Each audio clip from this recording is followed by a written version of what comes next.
మీద గిన్నె పెట్టి ఆయిల్ వేసి చెక్క లవంగ ఇలాచి జాజి పువ్వు జాజికాయ ఆనియన్ ఫ్రై చేసుకుందాం.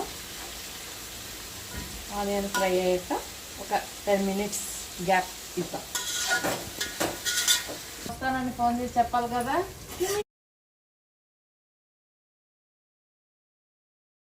ఉల్లిపాయ వేగిపోయింది. ఇలా ఎర్రగా వేగాక ఇప్పుడు కొంచెం పుదీనా, కొంచెం అంటే కొంచెం కాదు, కొంచెం పర్లేదు వేసుకోవాలి. అంతా వేసుకుంటాం కదా. దీంట్లో కొంచెం అల్లం పేస్ట్ ఒక 3 స్పూన్లు.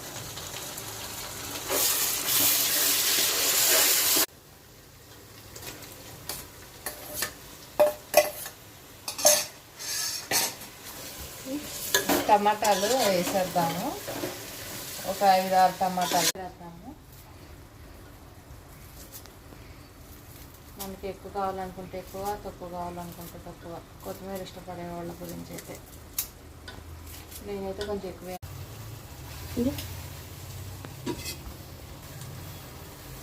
కొంచెం కారం,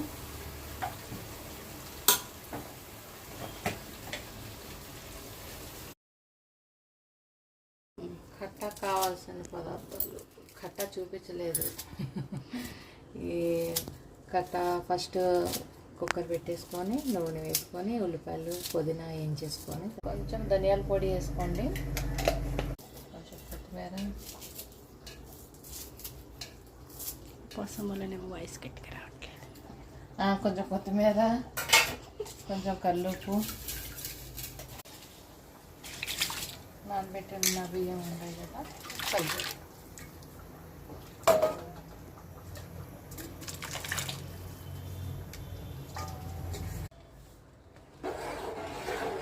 ఏదో చెప్పండి. ఇలా ఒకసారి కలిపి చూసుకోవాలి అన్నం ఉడికిందా లేదా అని. కొంచెం పచ్చిగా ఉంది.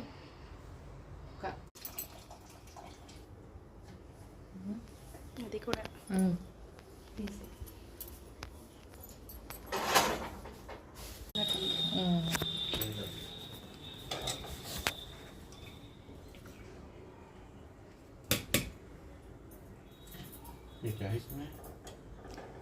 రైస్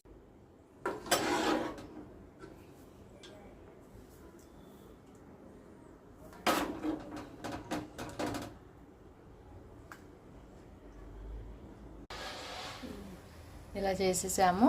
ఇప్పుడు అయిపోయింది, దమ్కి పెట్టేయడమే. 10 minutes తర్వాత ఓపెన్ చేసుకొని తినేయడమే. ఓకే.